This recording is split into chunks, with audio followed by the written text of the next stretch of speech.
my addiction, it was so rampant and it was controlling everything that I did to the point of where all my hopes, dreams, and aspirations were completely just cut.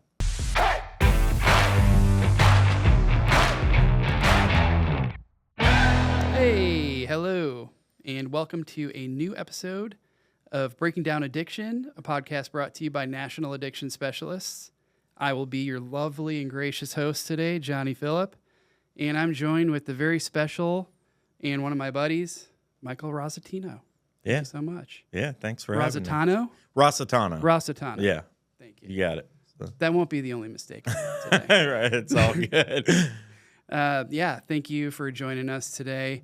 You and I have become buddies over the last year. We do the same kind of work, brothers in recovery. But I always like to kick these off with the same question. And that is, if you were sitting across from yourself in active addiction, what would you say?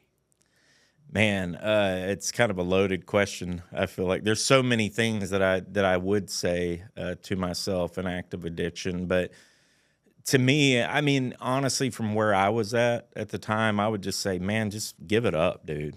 Like this is ridiculous. Like this, I think, and I actually did say that to myself in active addiction. Probably more than once. More than once, yeah. But just give it up, man. Like this is not working for you. This is not what your higher powers put you on this earth to do. You know, you were meant for so much more, and this just ain't it. You know. When you were in active addiction, did you feel as if you didn't deserve a good life? Honestly, I never really felt like I didn't deserve a good life. But I also didn't feel like I deserved. In a way, I felt like I did, and I didn't. Because to me, that word deserve kind of gets thrown around too much. I just felt like that you could say the word destiny maybe or something like that. I felt like my addiction, it was so rampant and it was controlling everything that I did to the point of where all my hopes, dreams, and aspirations were completely just cut, you know?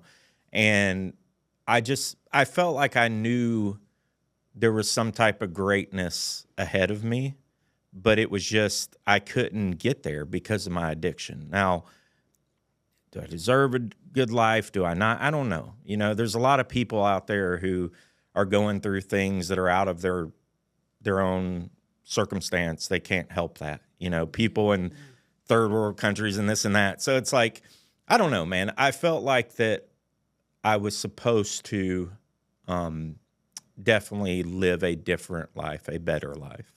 So I like that answer. Yeah.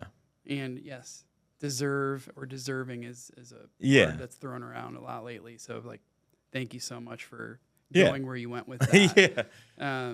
So I know a little bit about your story just from us talking, from us meeting, having breakfast, being out in the field. Right. And I remember we ran into each other at a conference in December, and you told me some key parts of your story that I didn't know before. So I think we're all in for a wild ride here. Yeah. And you've really come out on the other side, and you're really inspiring. And I've just loved getting to know you. You're such a lovely dude. Well, I appreciate that, man. So are you. Likewise, for sure. Which I didn't know that your family had some ties to pro wrestling. Yeah. So you grew up in this family with ties to pro wrestling. Did that help shape who you are, or did that help form rebellion at that point? I think I think it definitely helped shape who I am. Like, definitely the good parts of me, and the sober parts of me. My grandfather and father, now when they wrestled, they went by the name Rossi.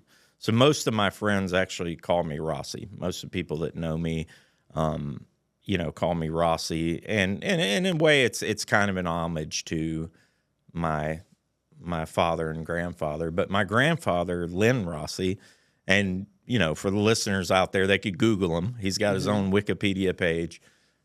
He was a very famous pro wrestler in the 70s 60s and 70s here. Cool era. Yeah, Of wrestling. and in the Southeast back then, wrestling was more of a territorial thing. It wasn't like it is now, where it's like you got 2 or 3 different organizations that run the whole thing. Back then, the Southeast was where anybody who is anybody came through the Southeast, Memphis, Nashville, Birmingham. That's where you come to get your start. Like Hulk Hogan came through Memphis.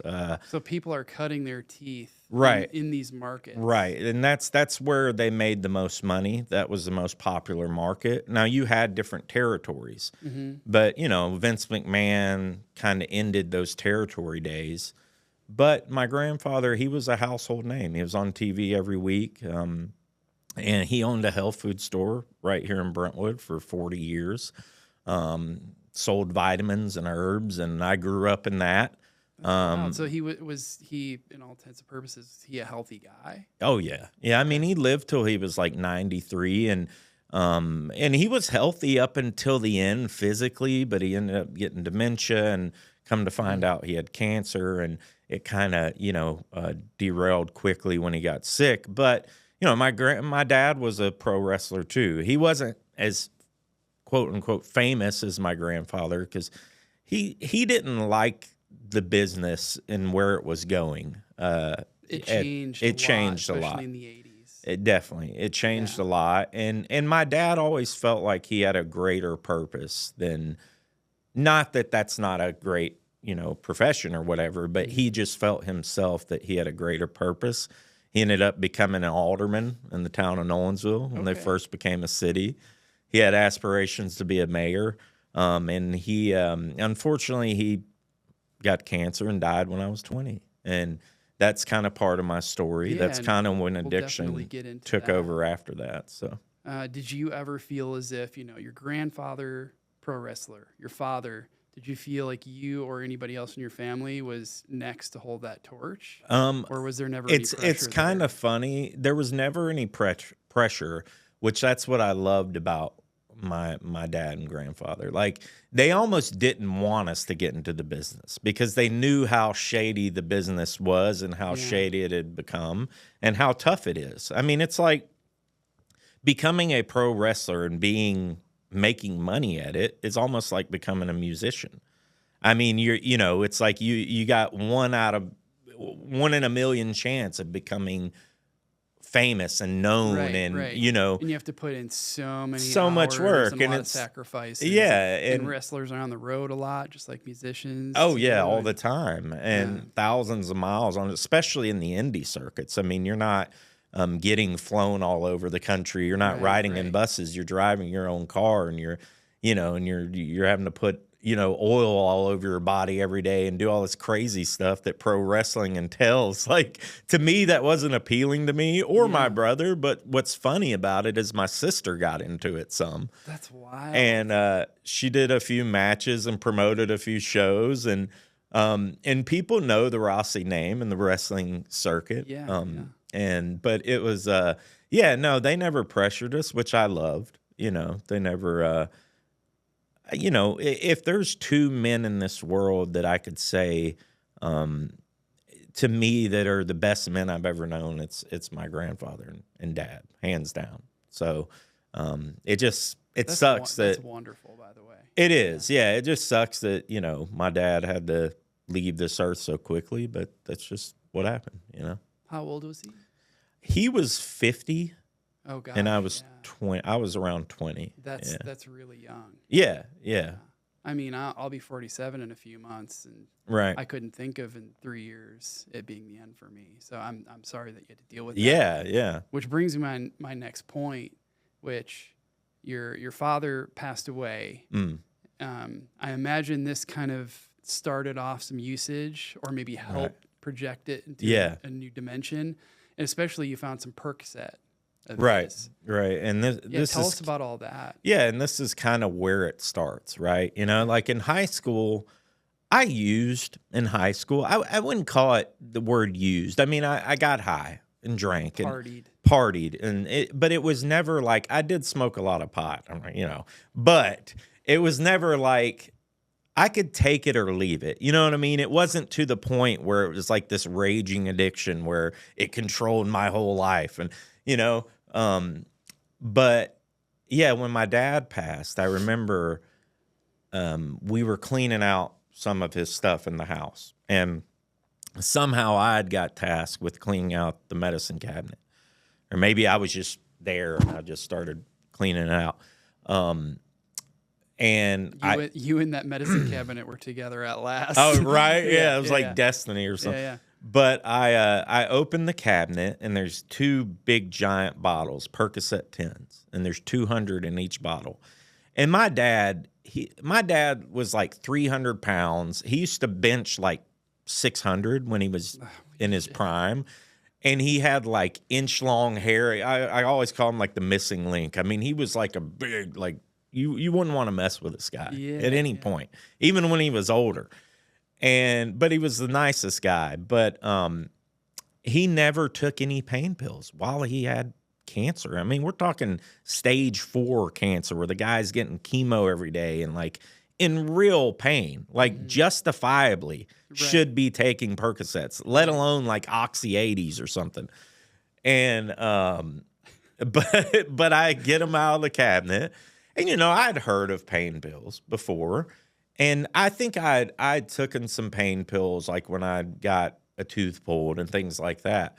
So I get them out of the cabinet and I take one. And like 15 minutes later, I'm like, ooh, like, yeah, like I like this feeling, you know, like and I have 400 more of these. I have 400 of these. And it just like it numbed everything for me. Like I don't think I cried about my father's death. I might have cried at the funeral, but even after that for, I don't know, man, 6 months to a year or something, because I had those pills for a while. They lasted me a while, maybe 6 months or so, but it was just a gradual, you know, okay. Using more and more. More and more and more. Ramping up. And then, you know, I run out and I'm like, oh shit, what do I do now? Right? Like. And did you like this more than smoking weed at that point then? Definitely. Okay. Yeah. I mean, and for whatever reason, like nothing else ever hooked me. Alcohol, take it or leave it. Coke, take it or leave it. Anything. Xanax, take it or leave it. I didn't like Xanax. I was more of a upper guy. But even like any other drug, it never got me like that. Where I was like, oh, you know, love at first sight. Oh, I got to take this every day. It was nothing, anything like that. For whatever reason, opiates does that to me. And I don't know why. I couldn't tell you why. I don't know, you know? Alcohol was my thing. Right.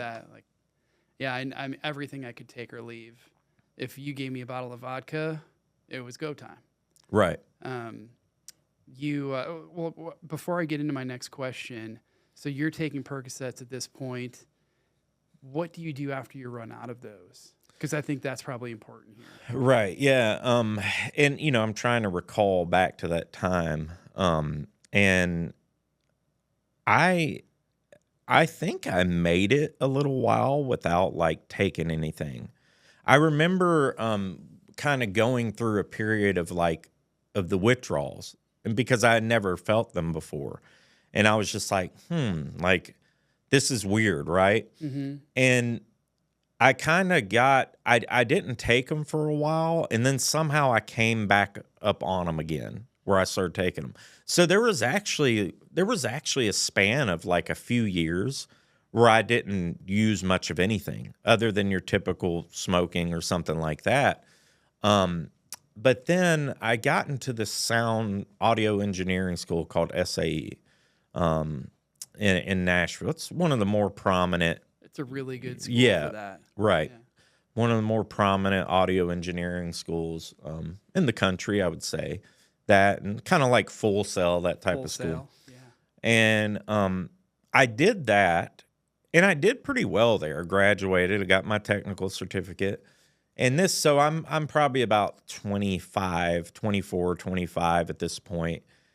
And I went overseas to hang out with my brother in Barcelona. I went there for like I don't know, a few months. Came back. Then he had moved to South Korea right after that. And I went to South Korea, stayed with him for a month. And I came back and I started working an internship. And it just, I don't know, it was just really boring. And there was a local band that was pretty popular. And I won't mention their name because I don't, there was some stuff that happened there and I don't want to bring them up in the public. But they were a really popular, like, jam funk band in the area. And they needed a sound guy because they recorded every show. And like people in the jam band right. does. Right. And so I would set up so I moved in with this guy, and then I got introduced to cocaine when I was there. And then there was like one of the band members or somebody had, sold pills, and I started doing pills again. I always hated cocaine, but I ended up getting on this like 6-month cocaine run or like a year-long cocaine run. And I hated the stuff. Like, it made me paranoid. I'm looking out the blind, probably not sleeping well. No, definitely not, and I went on the road with them for like a year and a half doing sound. Went all over, East Coast, South, did all these shows with them, but it was just constant using. After that ended is when my addiction really just took off. I mean, I was just, at that point, I was a full-blown addict, Were you getting your hands on more than Percocets? Yeah, I was, at that point, I discovered back then they had the Opanas. The Opanas are really big. No, I'm sorry. Era. It was Oxys at first. Okay. The Oxy 80s had come out. Okay. The famous, infamous Oxy 80s. Yeah. That's when those came out. I graduated to Opanas after that kind of fizzled out.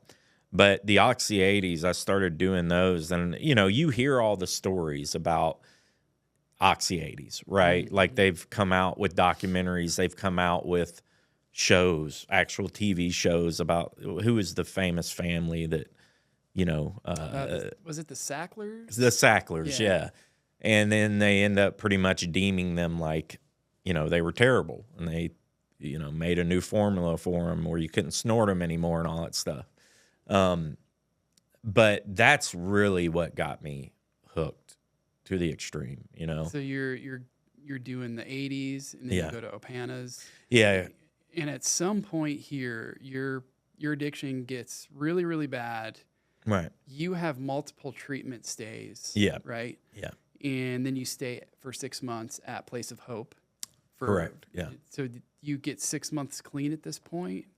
Yeah. So, I end up going to Place of Hope and shout out to them. They're awesome. Yeah. I don't know if you've ever met those guys down there, but I have. And I'm just to go from, your usage going through the roof, multiple treatment stays, and then getting 6 months at Place. Yeah.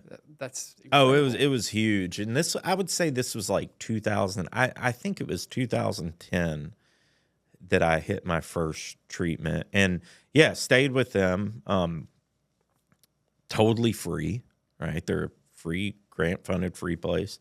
It's awesome. It's so needed. Yeah. Especially after that $2 billion of funding for mental health services and SUD for the SAMHSA grants. I know. And then it being reversed. So there's a lot going on these days. Oh, yeah. But keep going. And I could go on about that. That makes me absolutely sick. But that's a whole nother podcast, right? But exactly. No, I mean, they have a halfway house built into their program, and they just gave me an opportunity to finally see what recovery's like. But for whatever reason, I just hadn't had enough. I hadn't had enough pain yet. Like I ended up meeting a girl that was part of their worship team there. She wasn't an addict, and 6 months sober. First girl that gave me any attention, I fell in love with, right? First pretty girl that came up to me, I fell immediately in love with. We're all imperfect people. Right. Yeah. It's like, I've always been one of those people. I'm like a lover, not a fighter. I could fall in love with a, paper bag, or, you know what I mean? It's just, I'm one of those people, but I could tell that about you. Yeah, you got a big heart. yeah. But you know, I mean, we decided to get married. She was like, I think at the time I was like, I don't know, let's see, 2010, I was like 26, 27, something like that. Yeah. But she was a lot younger than me. She was like 5 years, 6 years younger than me. And we get married like really quick. I mean, like 6 months into being together. And it was just stupid. Like it was, we shouldn't have done that. We both knew. And then I think about a year and a half into our marriage, I started using again. Maybe a year in. I can't really remember too well, but maybe a year and a half in. And she finds out, and I ended up, we were staying with her father in Columbia, Tennessee. And up to this point, I hadn't really gotten to the point of where I was like committing crimes and stealing and doing stuff like that to get stuff, to get drugs, up until this point. Well, her dad was a truck driver. He owned a bunch of trucks, semi-trucks. He made a lot of money. And we were staying in their house, and he wasn't home much. Well, I'd come across truck driver life, yeah, right, gone all the time. I come across his checkbook, an empty checkbook, oh boy, you know, and I'm thinking, you know, the addict brain. I'm needing something, and I'm like, I'll just write myself a check. Why not, you know? Yeah. So I write a small amount. I take it to the bank. They cash it. It works. So then I start doing it again. I do it 5 or 6 times. Well, he ends up finding out, and he's pissed, right? Like rightfully so. And this guy was already a hard ass to begin with. He liked me, and I connected with him where others couldn't. You know, you guys had a special bond. We had a bond, but you broke that even bond, his daughter. Right? Didn't connect with him like me and him did. Yeah, I mean, and I broke the bond, and you know, I felt so guilty about it. Like he caught me, and I just felt so bad about it. And he wasn't even that mad. He was just really upset, you know, that you broke his trust. That I broke his trust. So I told my now ex-wife, but I told her I'll go back to treatment. Right? It was that desperate attempt to save my marriage. I'll go back to treatment. Don't leave me. Don't leave me. So I go back to Place of Hope, and they let me back in. And I just wasn't, I wasn't, in hindsight, I was only doing it to save my marriage. I wasn't doing it for you, for me. Yeah. And I remember this is the, and I haven't really I haven't thought about this in a while. Okay. Maybe you brought it up somehow. I don't know. But when I was in there the second time, and they probably don't even know this, but it's whatever. But while I was in there the second time, and this is the addict brain, right? This is the manipulation that takes over. I remember I faked having kidney stones while I was in treatment there. And I'd already been through like the first month of the program, so I'd kind of stepped back down, and it was like not halfway, but a little bit, like not as loose as halfway. It was kind of like a transition between treatment and halfway that they were doing. And I remember telling them, oh, I think I have kidney stones. So they took me to the Murray County, it was a clinic near the hospital. And I tell the Murray County people that I have kidney stones. And I don't know why they just believed me. Like they didn't do any test. Yeah. And they like gave me sample. And they gave me Percocet 5s. And I remember getting them. Because the center dropped me off. They're like, call us when you're ready.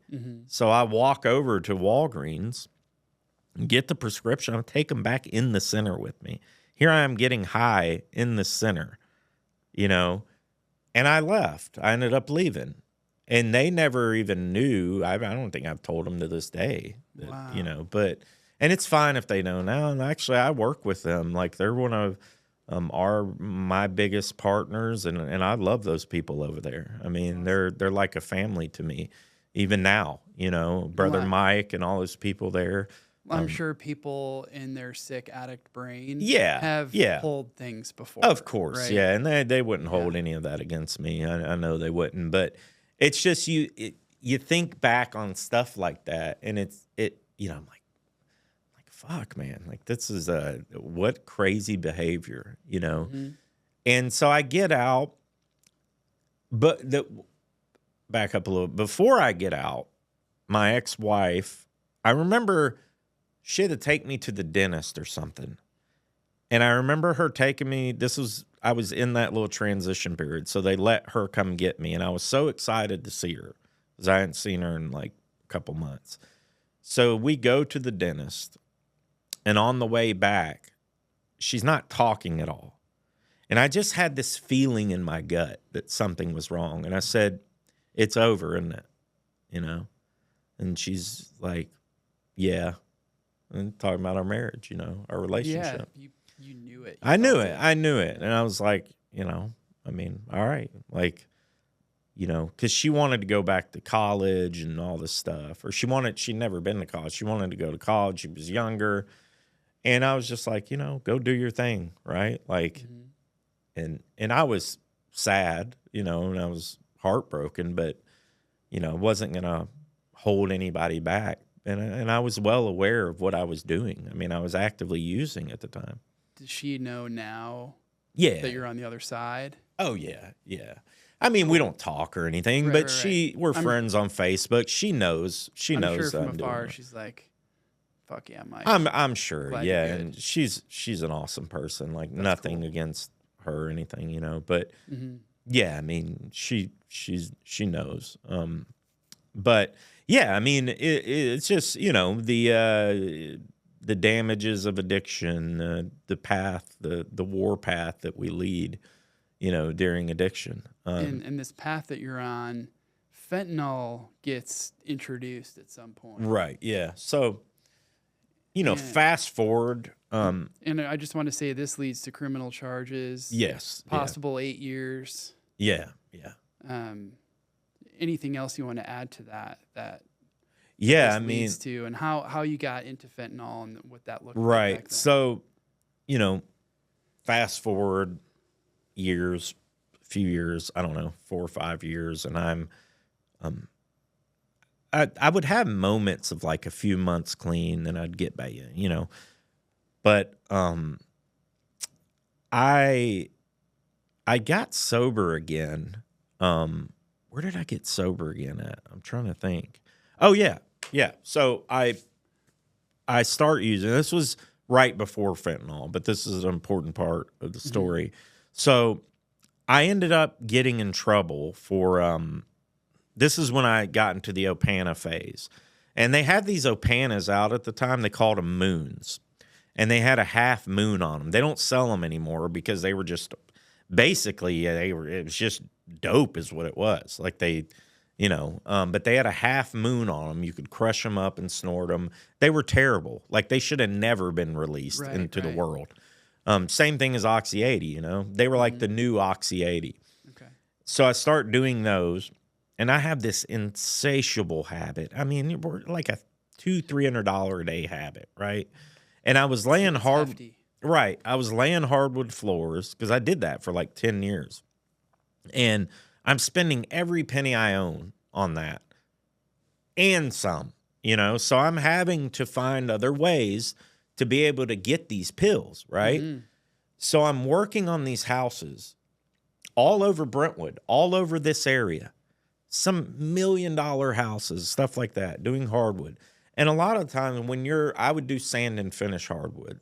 So we're bringing in these big bags. There's dust. People usually leave for 3 or 4 days when you're sanding a floor just because the dust gets everywhere. It's loud as shit. You're running these big machines. And I probably worked on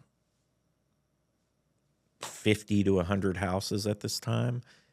Every house, every single fucking house that I worked on, I stole from. Every one of them. And I would put on some rubber gloves. I would wait for like one of my crew members be in another room, or I would wait till they leave because I was like, I'd got to where I was like kind of like the lead man. So I would say, hey, I'm going to stay and finish up. And I would go fumbling through these people's belongings. Money, jewelry, coins, whatever was value. I remember this poor guy, this poor bastard that lived in Belmead or something. And I went through his cabinet. He had this cabinet like this over here. And he had all this silver, like gauntlets and plates. I mean, from one side to the other. And I ended up taking like a whole section of a shelf of this stuff. And I drive it all the way to Franklin, Kentucky, because I'm afraid, I'm like, I don't want to sell it at a pawn shop here. Right. So I go all the way to Franklin, Kentucky to sell this stuff at a pawn shop. I mean, it's just shit like that I go. I mean, it makes me, it's like, oh, you know? Yeah. And you were being, Michael, were being driven by this addiction. It's insane. Like this behavior is like you're zombified from this, from the pills, and then from wanting to get more pills. Yeah. And then fentanyl comes into play here. Right. Fentanyl. And which is the strongest thing out there. Right. And for the listeners out there, I believe fentanyl is, what is it, like 100 times stronger than heroin? Something like that. Something like that. Yeah. That's crazy. That's what we're dealing with nowadays. And this, how does it turn into 8 years? Do you get busted? And so I ended up getting I ended up not getting busted for any of the houses. Amazingly. I mean, there was a couple times the owners brought up things, but I would be like, oh, well, there was some crew painting there, you know. They could never really prove anything, you know. But I was living with this woman that my mom knew. I was living with this woman behind her. I was like renting this like room or whatever. It was like a standalone garage or whatever, carport garage. And I ended up finding her checkbook. So I'm writing checks out of her checkbook, right? And, you know, I end up, I mean, it's like, you know, I don't know, $10,000 worth of checks. So she finds out, and my mom was actually doing her accounting because she had just had a stroke and she couldn't do, like, she needed help doing stuff. Still like a friend of the family growing up. And she, you know, she was like, I'm not going to press charges if you go to treatment. So, but the state ended up picking it up anyways. Oh, okay. So that's how this comes into play. So I had 7 forgeries, which are 2 felonies per check, because it's theft over 500 is a felony. They were all over 500. And the forgery is a felony. So 14 felonies right there, right off the rip. It's quite the stack, man. So my aunt was like, hey, you need to go to this place in Alabama. I'm like, Alabama? And she's like, yeah, it's called Teen Challenge. And it's, you know, we just make a donation. It's a year-long place. You know, my friend, you know, Bobby Sue, her cousin's uncle went there, and, you know, he's been good. Yeah, he's been, you know, following Christ for 7 years now. And, you know, you could go there and like be a preacher and all, like what? So, but at the time it's like, this is kind of my option. Right. And for whatever reason, I was like, you know what, I'm going to go, screw it. Right. And I show up to this place, you know, and it's in Lincoln, Alabama. I mean, this place is in the middle of BFE, right? For lack of a better term. And it's this old dilapidated middle school that they've, you know, it's all privately funded and, you know, donations, and they get food donated from Walmart and all this stuff. And it's right next to the Talladega Super Speedway. No shit. I mean, you can hear the cars going along the thing when, you know, when they're going. It's crazy. And it's like, and I don't want to badmouth any sinners or anything like that, but Teen Challenge was one of the most unique and insane experiences I've ever experienced in my life. How long were you at Teen Challenge for? 8 months. Okay, so you're in there 8 months. What do they have you doing? And I have a warrant for my arrest at this time. But the cops, they can't come get you in there. They could, but they knew I was like, hey, I'm going to turn myself in. Like I'm going to, but I need to do this. They're like, you can come get me if I want. But they never came and got me. Okay. Which surprisingly they didn't, because it was only like a 3-hour drive. Right. Because they've come and got me for less. 14 federal charges here. Yeah, that's a lot. And so I'm in this place. Like, they had us weed eating at Talladega Super Speedway, like 5 days a week. 8 hours a day in the hot-ass Alabama sun. We're getting stung by hornets. Like, it's insane, dude. And this property is 7,000 acres, right? Like, dude, they would have us clean up after the races, and half the treatment center would relapse because they're finding beers and drugs. Yeah, dude, it's crazy. And in the place, like, they had a T-shirt printing thing in their facility, like in the rec center. 14 challenge shirts? 14 challenge. Okay. And they were the old manual wheels. So it wasn't like digital printing or anything. Yeah. So you got all these poor bastards in there. I mean, and they're working, some of them are working 24 hours, like they're pulling doubles and stuff. They're working through the night too. And they're in there, no AC, just, printing these T-shirts, just sweating their ass off. And I mean, this place was like a Bible boot camp, dude. No joke. And you're doing all this work pro bono. All of it. Yeah. I mean, it was $700 to get in, but then you earn your keep, right? You gotta learn, you gotta recite like 5 Bible verses a week. You have to learn. It's all this stuff. You can't hum secular music. You can't wear all these weird rules, like you have to wear socks if you're wearing flip-flops, and like just weird stuff. They make you shave every day. Like, I mean, this is a legit, like... Jesus had a beard, supposedly. Exactly. Anyways. Yeah. So I end up kind of getting into this mode of where I met some really good people there. Mm-hmm. There was a couple they called them life coaches there. So some good's coming out of this. Some good's coming out of it. Okay. And one of the life coaches there, his name's Joe Smith, and God bless him. If he sees this, I love that man. He's amazing. But one day, I'm in the little worship chapel, and I'm in there dinking around on the piano. I don't know how to play piano, but I'm in there dinking around, and I'd kind of written this song, and I was singing it I was really getting into it. I didn't think anybody was in there. Mm-hmm. And I hear this, and the lights are low, and he's standing in the back corner, and I'm like, "Holy shit, what are you doing? And what are you doing in here?" You're embarrassed. I was embarrassed. He didn't think anybody's listening. And he's like, "Oh my God!" He's like, "Michael Rositano, you have a gift, and you're going on the road with me." And so Joseph Smith was in a famous gospel band for years called the Booth Brothers.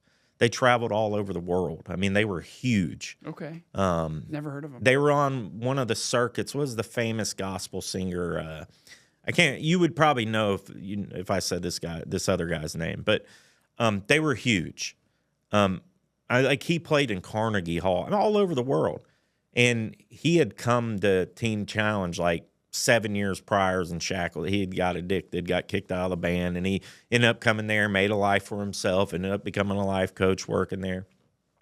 So we end up going to these churches every weekend, all across Alabama, Mississippi, and that was kind of like my perk, like I would go and I would stand up in these churches and I would give my testimony and I would talk about how Jesus Christ has saved my soul and how I've been redeemed and I'm not an addict anymore. I am a creation in Christ and all this stuff. And in a way I loved it because it stroked my ego. Right. Yeah.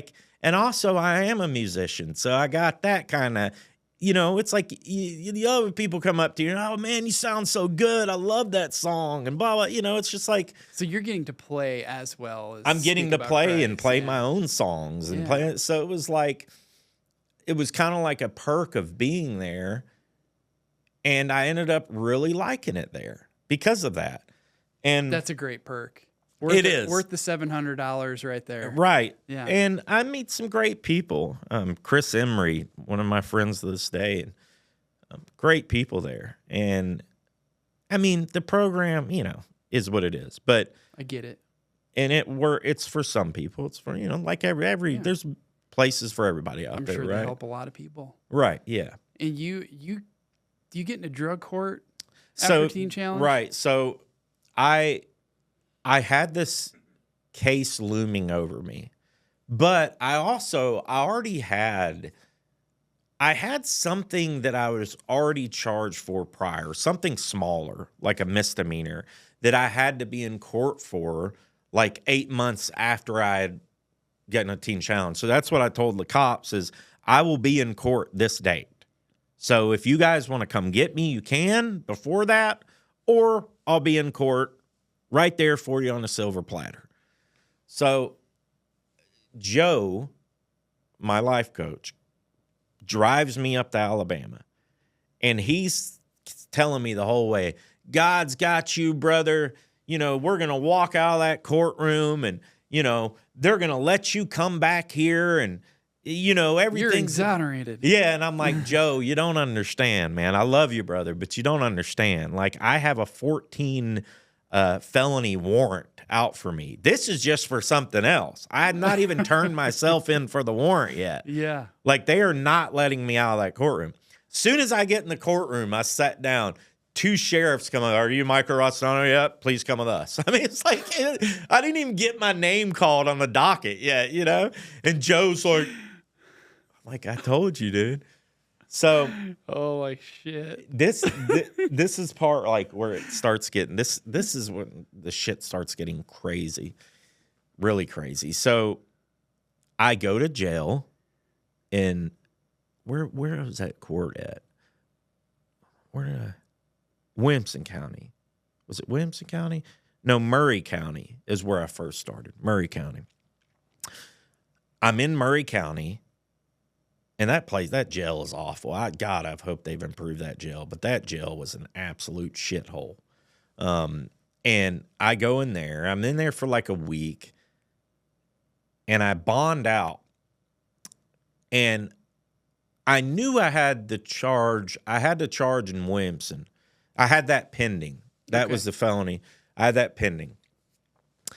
And I knew that I was going to have to go to Williamson after I bond out of Murray. But if I would have got stuck in Murray, I would have had to stay there forever and blah, blah, blah. My fastest path to getting out of jail was through Williamson County. And bonding yourself out. Yeah. Bond out of my mom, God bless her, bonds me out of Murray County. I go up to the desk. And I don't know if you've ever been in jail before, but I have. Before you get out, they run your name through a system to make sure you don't have any holds anywhere, any warrants pending. Yeah. This is not a good search. NCIC or something. This is not a good search right now. Yeah, right. And I'm standing up there and I'm thinking, okay, well, I'm just going to go to Williamson County. I can bond out of Williamson County, maybe go back to Teen Challenge while I'm fighting this felony case. And they're like, you have a hold in Monroe County, Tennessee. And my exact words to the guy was, where in the fuck is Monroe County? Like, what the fuck is that? I don't know where that is either. And they're like, it's up in the mountains in East Tennessee. And I'm thinking, what in the hell did I do in Monroe County and when? Yeah. Like, I've never committed a crime in East Tennessee. What is happening?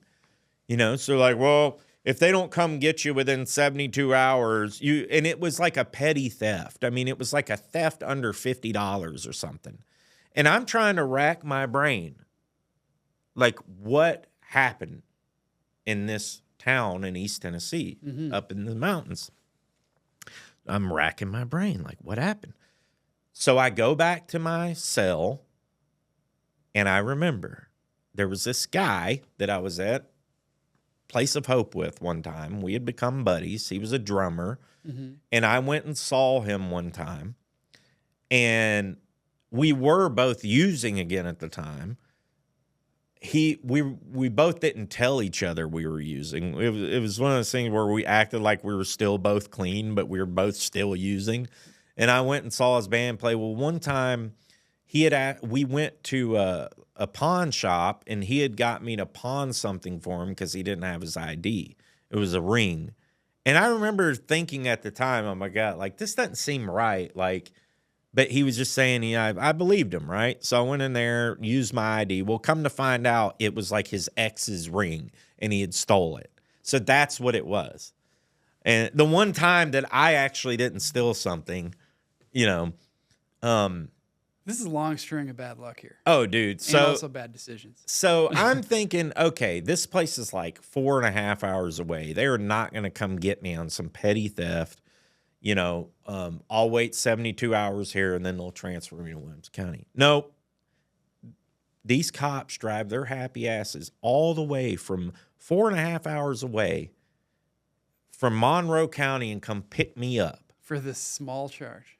Small, tiny charge. I go all the way to this town. And these guys are, I mean, they're country as could be, you know. And I'm like, y'all got nothing better to do? Like, you know, and he's like, you know, you commit the crime, you do the time, you know.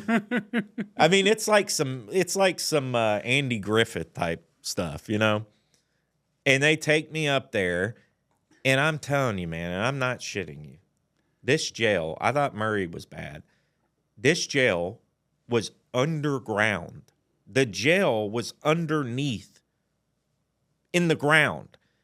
And you walk down in there, and it's like perfect. It's like a perfect square, the hallways. And they're so small, you have to go sideways when somebody else is coming through there. And it's just these cinder blocks. And it's damp, and there's these lights flickering. I mean, it's like a fucking movie. No shit. Yeah. It sounds terrible. And they take me down in this dungeon. It's like Zelda. You're going down and down.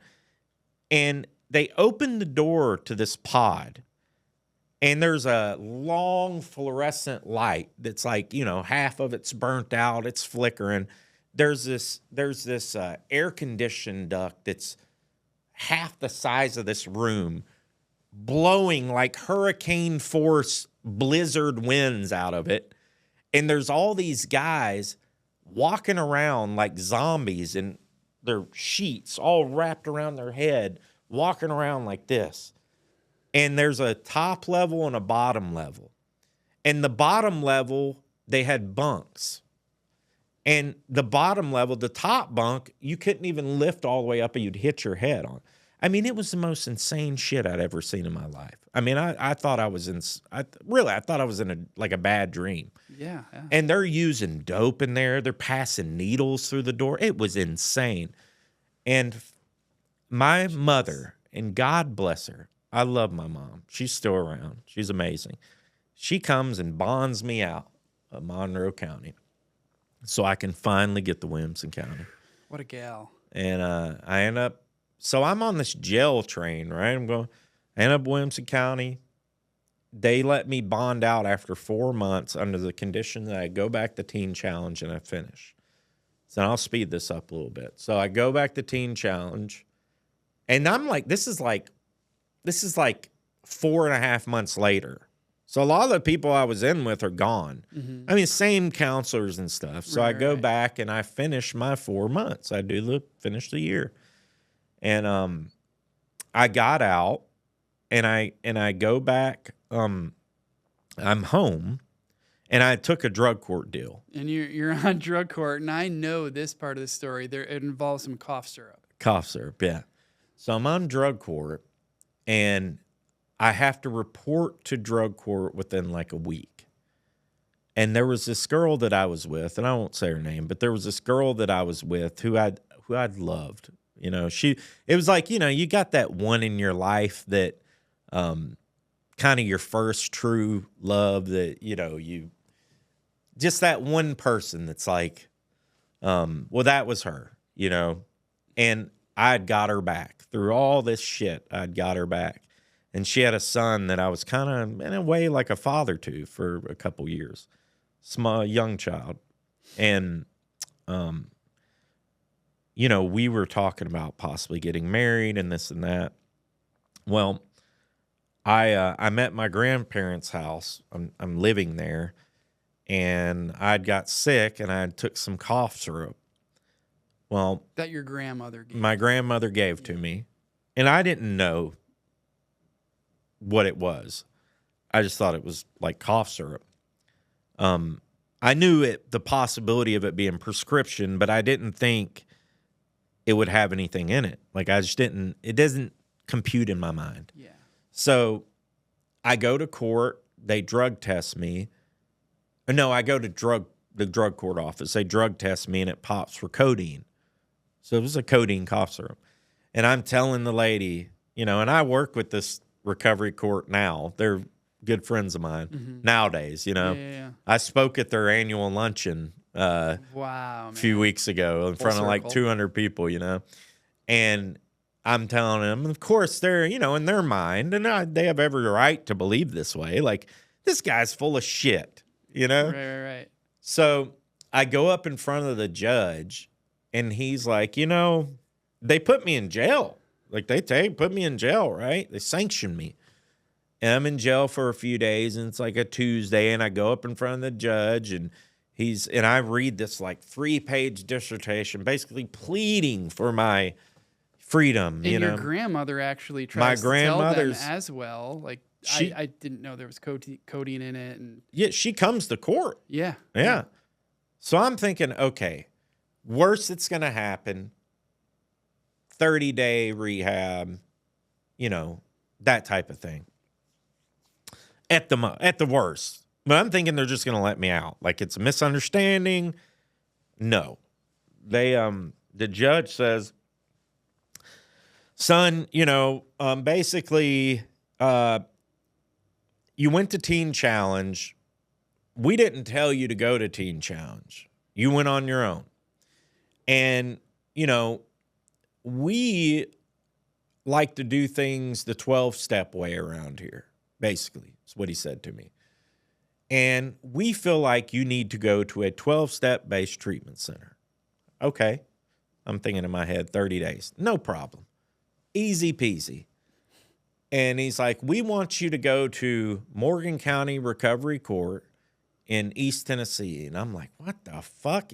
No, not again. East, And so I remember somebody telling me, oh, you could get out. Somebody in the court telling me, you can get out in 3 months on good behavior. And I'm like, okay, 3 months. Like, so they take me in a cop car, me and this other guy named Brian. They take us up there. We're going through all these switchbacks up in the fucking mountains. And I'm thinking, good Lord, this is like some deliverance shit, Yeah. They're taking me up. And we get there. And the place is, and I had no idea it was like this. You got to think, I have no idea what this place looks like. I haven't talked to anybody. Nobody in jail knows what it looks like. They haven't been there. So we pull up to this place, and it's surrounded by barbed wire. And it's the annex of the Morgan County prison that they've rented out to drug court for their residential treatment space. Unbelievable. So it's basically a prison. Is what it is. And it's a prison rehab. You might be there for a year. So I get this shit. So I'm walking up I walk up in the gate, and I hear this familiar voice. And it was this guy, his name was Andrew. And he used to call me Roswell. He was the only person in my life that ever called me that. And he said, Roswell, what the hell are you doing here? And I knew immediately. I said, what the hell are you doing here? I hadn't seen this guy in like 10 years. He was another guy I went their place up. And he's like, well, I'm getting out in about a week. And he's like, how long they say you got? And I said, well, they said I could get out on 3 months in good behavior. And he's like, and I'm like, what, dude? And he's like, dude, the earliest I've ever seen anybody get out of here was 10.5 months, and that's because that poor bastard had a heart attack. Brutal. That's a knife in your heart, dude. right there, I'm like, what? And you're thinking that this girl is also slipping away too, right? Because you're going away for a long time. Yeah, dude. Yeah, man. I'm like, so my whole world crashes, man. Like, I'm devastated. Like, to the point where I'm like crying at night and hiding it from the other guys. I mean, I'm fucking devastated. And I'm writing her letters. I couldn't use the phone, but like once every couple of weeks. And I'm writing her letters and letters after letter. And you know, it's funny as we bring this up, but I found we cleaned out the storage shed of my aunt's or my step-grandmother's the other day. She lives in Ohio, but she had a storage unit here and asked us to clean it out. And I found 4 books of mine that I'd had from Morgan County. A lot of songs that I had written. And there were letters that I didn't send to this woman. Oh, wow. That for whatever reason I held back on sending. There were letters that she sent me. And I had the letter that she finally sent me saying, hey, it's over. Like, I found somebody. Like, I can't do this anymore. Mm-hmm. And I tell you, man, I was devastated. I was absolutely devastated. And I was angry and I was mad and I hated the world and I hated God and I hated recovery and I hated everything at this point, you know? Because here's the thing, man. Like, a lot of people, when they go through recovery, right? And what I love about this day and age in recovery settings and treatment centers, recovery and treatment has evolved. Absolutely. Thank you, Jesus. Mm-hmm. Like, thank God it has. Tell us a little bit about your thoughts on that. I mean, at one time here, I was thrown in so many directions. I met Teen Challenge. I'm told, hey, Jesus is the only way, right? This AA stuff is nonsense. Mm-hmm. Then I go to Morgan County. I'm told NA and AA are the only way. 12 steps. 12 steps, you know. Made a fearless and more inventory, you know, all that stuff. Yeah. And I'm just like, I don't know what the hell to believe anymore. I don't know anything. I don't know what my higher power is. I don't know how to stay sober. I don't know what works for me or what doesn't, because everything that I tried, I ended up failing. And I just felt at this time I was so just stretched in so many different things. I was believing, I was reading 8 different religions trying to find what I believed in and doing all this crazy shit. I had never done any mental health therapy, ever. So, and sorry, we're going a little long, but it's okay. And this kind of brings you to a different facility here. Right. So I get out of there. I end up making a band. I was clean for like 6 months. I graduated drug court after that. Get out. I was clean for like 6 months when I got out. Started using again, fentanyl. That's when I found fentanyl. Started doing fentanyl like every day. Started doing hardwood again. This guy had introduced me to it, and it was just like, boom, you know, like 9 months of just straight snorting fentanyl every damn day. And I get to this point again, and I remember I had met this girl that ended up becoming my second wife. But I remember staring at in the mirror where I was living and literally spitting in the mirror at myself, spitting in my own face. And I was just fucking disgusted with myself. I was so disgusted. I hated myself, you know. I'm like, how can you be doing this again? I was stealing again. I was stealing from the guy that I was living with. I mean, this poor guy, this guy was a beautiful soul who let me and his wife live with him. I'm sitting here stealing from the guy. Thousands of dollars worth of music equipment that he had, and just all your old tricks. All my old tricks, man. And I'm just like, I'm so disgusted with myself. I mean, when I think about it to this day, it pisses me off, you know? And it's not, I don't beat myself up for it anymore, but it just pisses me off. I'm like, dude, come on, you know? Like, that's not you. That was addict. Right. Michael. Yeah. And so, you know, I spit in the mirror and I'm like, this is it. This is it. So my ex-wife, my now ex-wife, that's second ex-wife. I'm glad you can laugh about it now. Right. Great story. So see, So she's like, look, dude, here's the ultimatum, right? You got 3 months. I'm moving to South Florida where my mother lives. She wants me to open up this nail salon, and I'm tired of your shit. You know, if you want to make a change, you move down to South Florida with me. I'm going to live with mom. You know, you got 3 months. So I waited till like the 89th day, naturally. And and I'm on probation at this time for all that stuff. You know, I'm still on an 8-year probation, even with the drug court. That's how bad thing, you know, even after graduating drug court. And I think I had like 5 or 6 years of the probation left. They don't know that I'm about to just up and leave and go to Florida. They know nothing about this, right? And this is like 2020, right before COVID, February 2020. So I go, I leave the day before my birthday, and I ended up putting fentanyl under my tongue and getting on an airplane. Could you imagine if I got caught in the airport? I would have done my 6 on the probation and probably 10 more. Yeah. You know? But I take it, I put it like in a balloon under my tongue. And I knew when I got down there, I'm like, I'm going to run out. And I'm not going to ask anybody on the street. 'Cause down there, you'll get killed for doing something like that. Just randomly.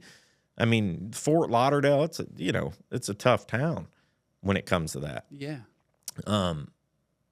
And it was February 7th, the day before my real birthday, February 8th. And the next day, I had a little dope left. And I knew I was going to run out. And my ex-wife was like, hey, I want to take you to SeaWorld for your birthday. Like, okay, cool. You know, so we go to SeaWorld. And we're in Orlando, and we're at SeaWorld. And we go and see Shamu, you know, the whale.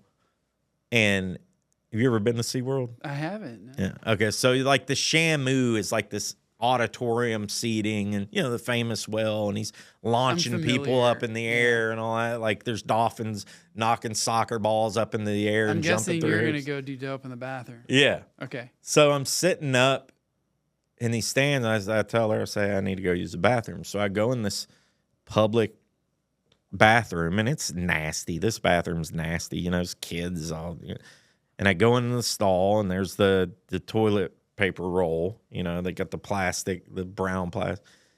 And I take out like the last of my dope, and I snort it off the toilet. And God knows what was on there, you know.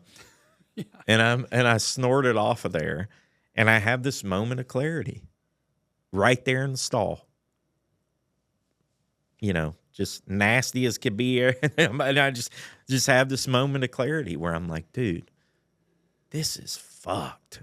Like this is insane, man. Like, you're telling yourself, I'm telling myself enough is enough. I'm telling myself out loud, literally. I mean, there's probably people in the bathroom probably thinking, what is wrong with that guy talking about? Yeah, and I'm like, this is insane, man. This is insane. So I go back up, and I remember watching Shamu and just being like, this is insane. Like I'm high as shit right now watching Shamu. Like it was just all like this, you know. And we get back, and we go to this nail salon. It's the next day. I'm out of dope, and I had a couple Suboxone strips, and I'm like, oh, I can take these now. So my ex-wife goes into this thing to get some nail supplies, I take it, and I literally go into pre-sip withdrawal within like 2 minutes. I mean, it was brutal. That sounds terrible. Brutal. Because you're supposed to wait 72 hours with fentanyl. Right. I didn't read the fine print. You know, with fentanyl, it's longer. With heroin, you can wait 24 hours. Fentanyl, it's 72 hours. So I'm at like 20th hour, you know. And I think for Vivi, you got to wait a week. Yeah. Right. Yeah. So she comes back, and I'm literally like, you know, I'm like just puking out the door, and I'm sweating and just acting crazy. And I'm like, take me to the hospital. You know, and she's like, what's going on? And on the way there, it's like truth serum. I've been using fentanyl, and I stole from Jonah, and I've done it. And she's like, what the fuck? You know, so we're like, she's taking me to the hospital. She's pissed, right? And I end up in the hospital bed, and I wake up like 18 hours later. They shot me full of Ativan and everything. And I wake up like 18 hours later, and, you know, I'll say this, man, and you know, I won't go into my whole, you know, about my ex-wife and stuff. Mm-hmm. She did some things to me that was pretty crazy, but she saved my life that day, and I'll never forgive her for it, or I'll never forget her for it. Totally understand. But you know, I wake up, and I'm like, I had insurance at the time. First time I had insurance in years. Because she had was on me about getting insurance for months. And so I find the first place that'll take my insurance. And it was Sunrise Detox in Lake Worth. And I go in there, and this place, you know, it's basically just a bare bones detox. Like, it's white walls, you know, nothing much to it, you know. It's not like some of the centers we have here. I mean, this place was just, you get what you get, right? Right. And about 2 days in, I had a dream with my father in it. And basically he was just saying to me, like, you know what you need to do, son. Like, and I hadn't had a dream with my father in it in years, since he died, I don't think, you know. And I go up to the front, and I'm like, I want to leave. I AMA'd, basically. And they were... For everybody out there, AMA means leaving against medical advice. Medical advice. Go ahead. Which I don't ever suggest doing for anybody out there. But Same. It's part of my story, you know. I end up leaving. But prior to me leaving that day, one of the things that got my wheels turning was I went outside. They had a little smoking area. And there was this guy in the smoking area. I always see him. And this guy was about 500 pounds. Big fella. And every time I would walk out during those 2 days, he wore like a flat bill FUBU hat. He had these FUBU jeans and like this diamond studded shirt. And he'd be sitting there in a chair like this, and he'd have a lit cigarette dangling out of the bottom of his mouth. It'd be like stuck on it, and I'd always go over and I'd take it out, you know, because I'm afraid he'd burn himself. Yeah. He had a nice shirt, you know. So every time this would happen. But nobody ever would see this guy awake. Never heard him talk. Didn't know his name. And every time, and I'm like, how? And it would blow my mind. I spent a lot of my time there wondering how this guy would light cigarettes and stuff, and who this guy. He just fascinated me for some reason. And we're out there one time. We go out there the second day or whatever, and I put the cigarette out again, and I'm sitting at this table. He's behind us in this couch. Sitting at this table, I'm bullshitting with these guys, telling them I'm a musician, and, you know, I want to do this, and I got these dreams about playing music and writing again and all this. And all of a sudden, we hear somebody talk. And the guy's like, hey, man. And we all, it's like Half Baked. You ever seen it? The guy on the couch, you know? Totally. Like, every time he says something, it's like this profound thing. You know, we jump. Because the guy's always sleeping. Yeah. And we're like, oh, shit. You know, and you say, hey, man. This is his exact words. Hey, you ever heard of Recovery Unplugged? They do music and shit. You should go there. And he fell right back asleep. And he had a cigarette back in his mouth. And I remember thinking, how did he did y'all see anybody did a staff member? So come to find out, this guy's name was Miles. And that got my wheels turning, see? And this, I always tell people, and I talk a lot in treatment centers, and I go play music in various treatment centers around Middle Tennessee and stuff like that. Thank you for your service. Yeah, man, yeah. And it's something I love to do. But I always tell people, man, some of the program's great, right? A lot of these centers, the program's great, the therapy's great, this and that. But you're probably going to get the most out of each other, you know, listen to each other. Because you never know. I mean, that guy, Miles, he saved my life that day. Mm-hmm. He set me on a trajectory to where I'm at now. I truly believe that. If it wasn't, it's like the butterfly effect, right? Mm-hmm. That one thing that he said got my wheels turning about Recovery Unplugged, you know? And right then I was fixated on going to Recovery Unplugged. So I get out, I get my ex-wife to take me to Recovery Unplugged. I end up getting accepted there. I had this crazy out of pocket. Like, there's no way, because I worked in admissions for 3 years there, and I know insurances, and I know out of pockets and deductibles. And my out of pocket was like $8,000, and they were only going to make like $400 if I didn't pay a dime after I got out. Gosh. And the director, she ended up becoming my boss. Her name was Erica. She was just like kind of a standard manager then, and she approved me to come in then. You know, I've even read my file. When I started working there, I was able to pull up my file, and it basically said, hey, if this guy doesn't pay anything on his out of pocket when he gets out, we're basically scholarshiping him. You know, for whatever reason, they let me in. And I remember talking to the admissions person on the line, and I come to find out she was new. And I remember telling her, I said, look, and she was kind of pushing back on the out of pocket. I'm going to have to talk to my manager. And I told her, I said, look, this is what's going to happen. And I've heard the recording. And I said, my God is going to talk to your God. And then your God is going to talk to your boss's God. And then they're going to talk to whoever their God is. And they're going to have a big God powwow. And y'all are going to let me in.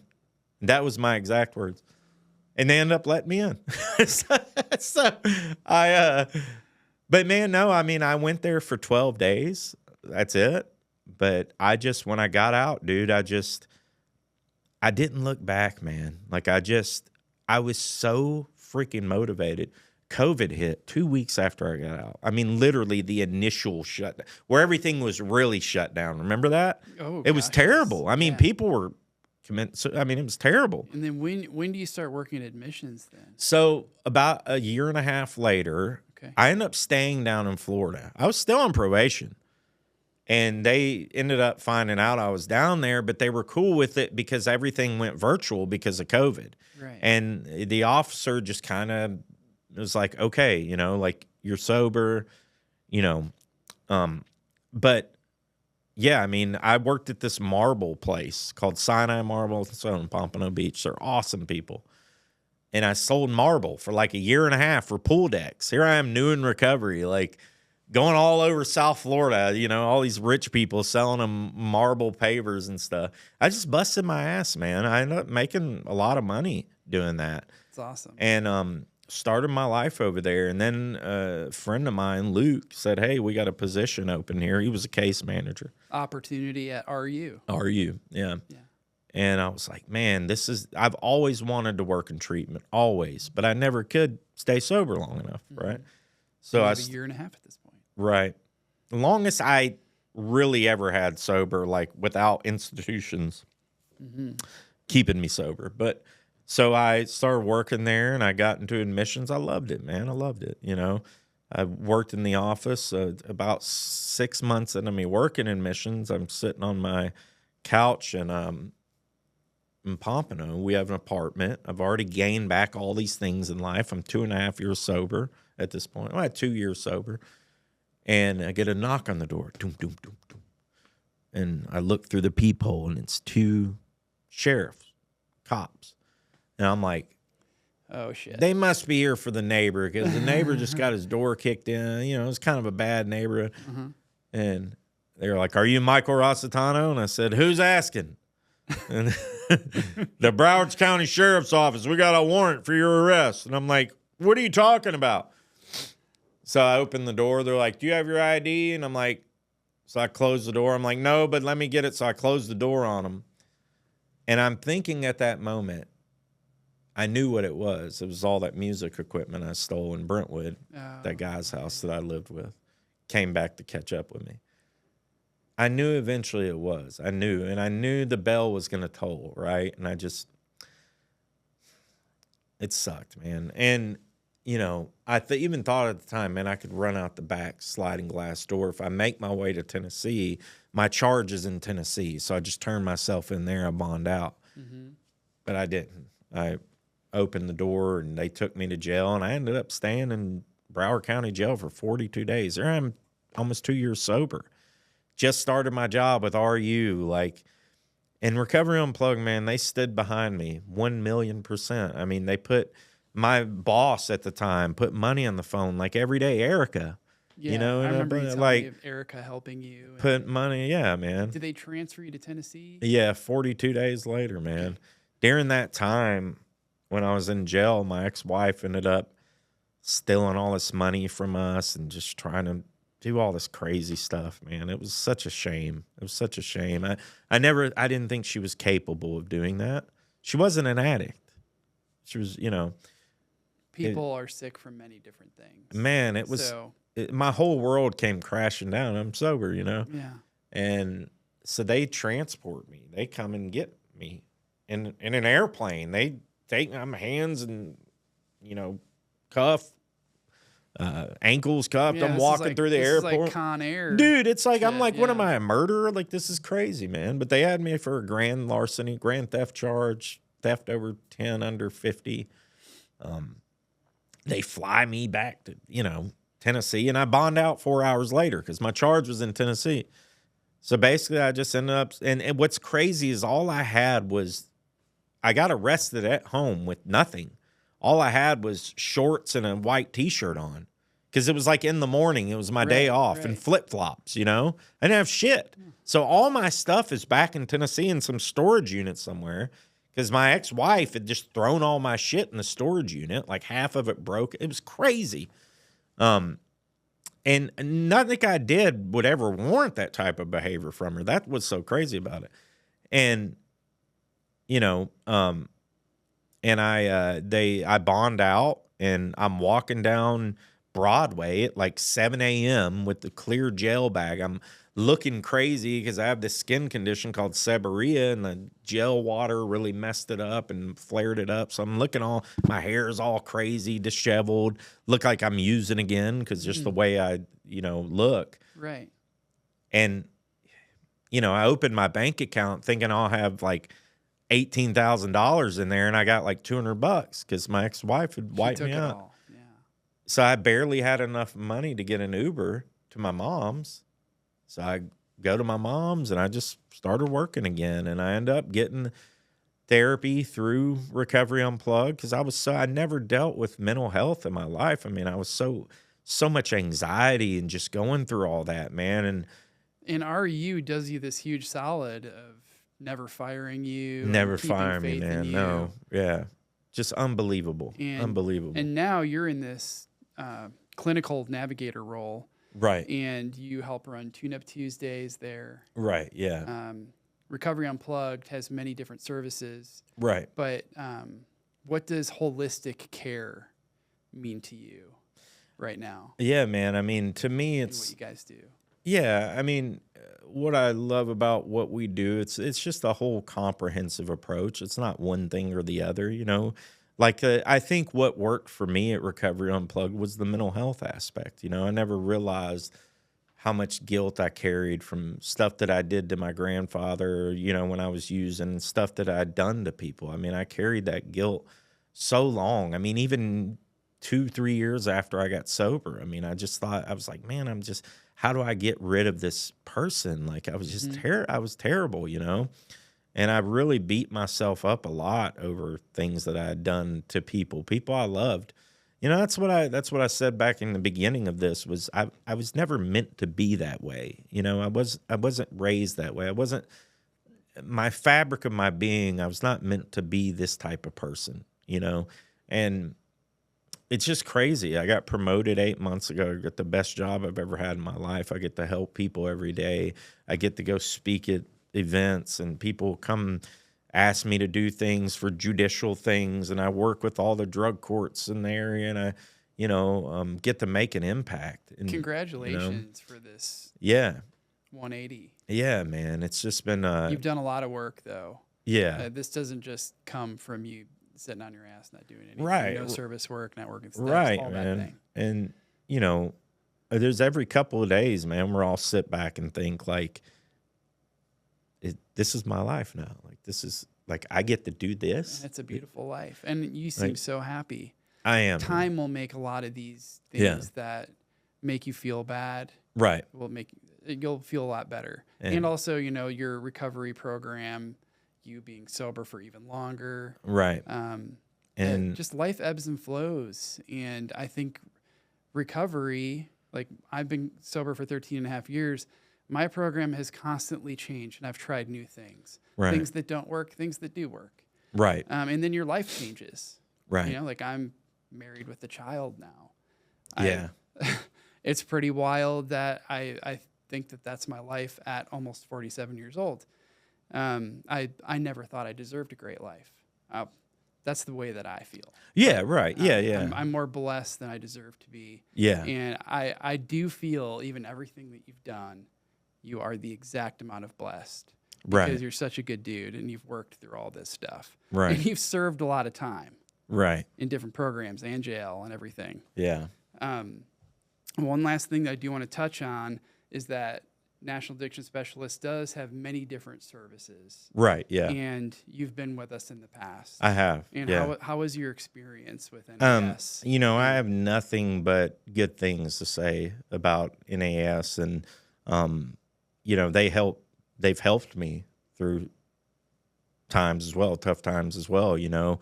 And I needed help even after getting sober, you know, after getting clean, and NAS was there for me. I mean, through those times as well. And they've been fantastic. I mean, the therapy they provide, what I love about what you guys do here is you don't turn many people down, right? Yeah. And you give a lot of opportunities. Give a lot of opportunities, and the grants and all that stuff, man. I know there's a few people that I've known who have used y'all, and I've been able to help people that have gotten out of us to get help with you guys too. And I really appreciate that. Yeah, and I think it's I think the work that y'all do is great, man. I mean, for the things that y'all do here, the way that y'all help people, I got nothing but good things to say. I mean, look, I mean, there's good and bad everywhere. Everybody's got good and bad things. It all depends on your experience, but from everything that I've experienced with NAS, it's been nothing but a pleasure, man. I appreciate the kind words. Yeah. And I love what you do with Recovery Unplugged. I've seen it. And thank you for the kind words on NAS. Yeah. And we didn't get to touch on your Titans channel. But what is it, just for the listeners in case they want to check out your Tennessee Titans podcast? Right. And before that, real quick, and I know it's getting a little late, but I do want to say now that, and I want to throw this in there because I feel like I have to, but I have I've touched on relationships in my life, but now I have a woman in my life that is absolutely fantastic, and been with her 2 years. And that's amazing. Yeah. Well deserved. Yeah. Her name's Michelle, and she's the most kind, caring, considerate woman that I've ever been with in my life, a true partner. And, I remember last time when I told my story, I didn't include her in. I just felt like I needed to. So, no. And there's other people who've helped me along the way. A roommate that I have lived with for 3.5 years, and I've become like an uncle to her child. And, that was also a great distraction for me after all coming back to Tennessee and going through all that. And so it's all holistic, comprehensive. But it's amazing. Yeah, with the Titans, I have a Titans YouTube channel. Me and a friend of mine started it before I joined, about maybe 8 months before I joined. But me and him kind of became partners in it, and it's called the Titan Upload Network. If you're into the Tennessee Titans, if you're into that type of misery.